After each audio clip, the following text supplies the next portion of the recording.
Hello everyone and welcome back to Dwellers in the Dark. I'm Dave and we have Mr. Jericho Jackson all the way from New Zealand. How'd you get here, Bill? Well, I got here on a plane, but... Okay. We're going to try and his his enthusiasm. I think this is your first time on it's the first time on a YouTube channel. I'm probably in the background of a few GBHL videos, but... Right. Okay, cool. Or maybe not, no. Okay, that's all good. Well, what we're here to talk about is we're talking about Deadliest Tournament Armies. And Jericho, you have won the league in... Jericho hasn't won the league. How have you come in New Zealand League? I came second last year.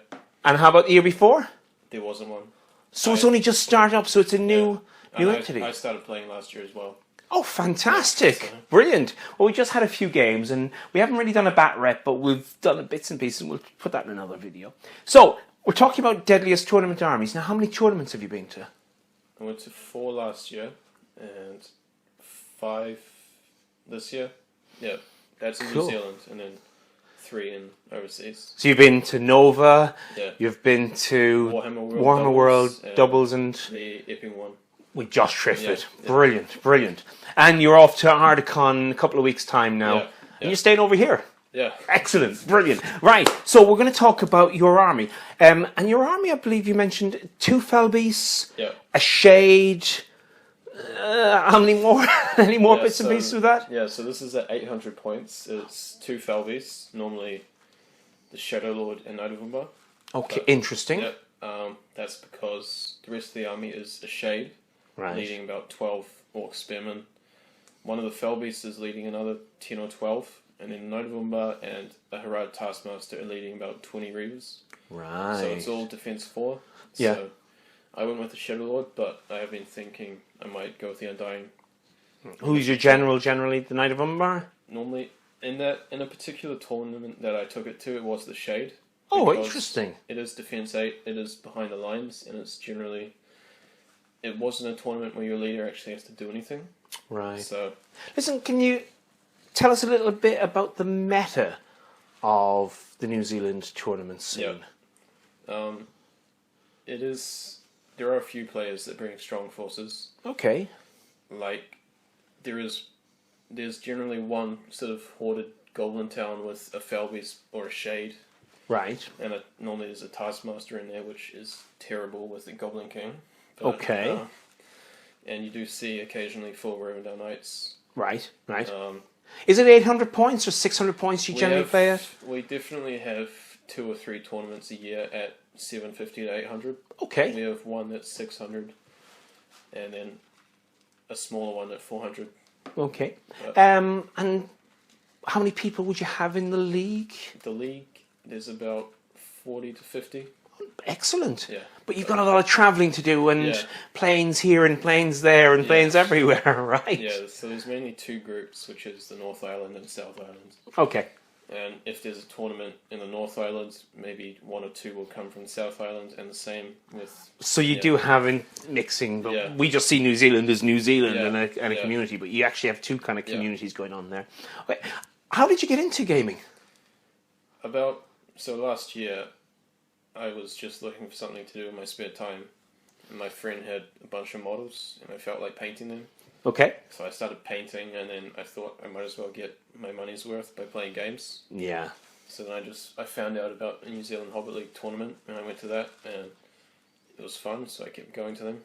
Brilliant. So listen, tell us a bit more about your army. So you're thinking about moving the Shadow Lord and bringing in the Undying. Yeah. Is that because, is there a lot of Rivendell Knight meta there? A lot of elf shooting and stuff? Yeah, like, for example, one of the last big tournaments I went to was the GT in Auckland. Right. And that's where I took 4 Felbeasts and Shelob. Excellent. And I did spend a bit of time like deliberating whether to take a Shadow Lord or a Camille. Okay. Because he's probably one of the weaker of the 4 to swap out. Right. Arguably. But I went for Camille, and I ended up playing 6 armies with no bows. Oh, fantastic. So that worked well. Yeah, So to date, you tend to do a different army every tournament you go to, and that's fantastic. Yeah. And you do quite well in most tournaments. Yeah. how did you do recently in the non-New Zealand tournament league systems? So at the last one, which was in Epping, I think it was dead in the middle with 4 wins, 4 losses. Okay. Started off well with 3 wins on day 1, but then I did have a bad game against Jeremy Giblin with deployment in whole ground and just some tough games against Ed Ball and James Braund. Right. I think so. You're talking about some top 10 players there in the UK. Yeah, so they all thrashed me and they sent me back down, and I won my final game. But that left me half wins, half losses. Well, that's the sort of method that we're going to be seeing in a few weeks' time. Yeah. You know, that sort of play. Very, very good players, Ed Ball and James Braun. James Braun, did he bring his Rimdale Knights? No, he actually had 2 Felbies in that game. Yeah, so... Hi, James. 2 Felbies. God from James. He's an awesome player. Yeah. So, your list with the Shade. How have you found the Shade works with 2 Felbies? So they kind of like protectors? Yeah, they're just there to eliminate anything that can trouble the Shade. Right. Like, if the opponent has Felbies, then that is something that can fly over and try and kill the Shade, which is still risky, but it's definitely worth it, because Reavers with the Shade behind are almost unstoppable. Okay. They're very strong. Well, James Long uses Reavers, and he's very good with them as well. Especially when you've got a spear behind them with 3 dice. Yeah. Half the time you get a 6, and a lot of the time you get at least a 5, which is enough. If your opponent gets a 6, it goes down to a 5, and they're still 5/5. So. Indeed, yeah. So what's your weakness? What's your weakness in that army? In that army, I lost the tournament I took it to.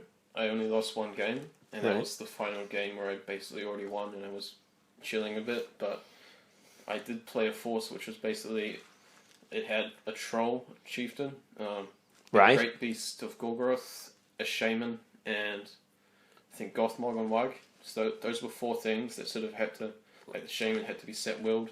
Yeah. The heroes sort of had to be set-willed so that when we got to combat I could immobilize them quite easily. And the Great Beast probably should have been killed before I let it, but in that game I sort of just set up on the front line and I just got smashed because I would have probably been better to set up back, have a few turns sacking will and then engaging, but it does, as what I'm trying to say is it does struggle with multiple monsters because of all the defense 4.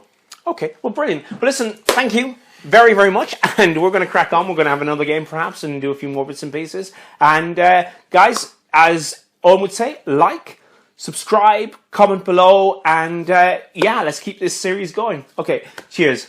Bye for now.